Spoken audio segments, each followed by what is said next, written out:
حدیث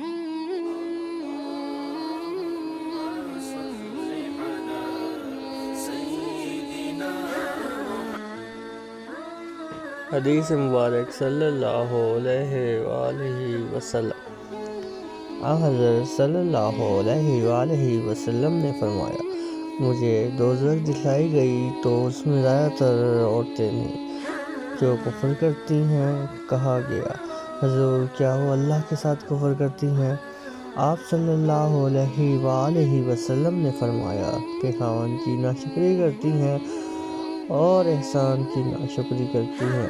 اگر تم عمر بھر ان میں سے کسی کے ساتھ احسان کرتے رہو، پھر تمہاری طرف سے کبھی کوئی ان کے خیال میں ناگواری کی بات ہو جائے تو فوراً کہہ اٹھیں گی کہ میں نے کبھی بھی تجھ سے کوئی بھلائی نہیں دیکھی۔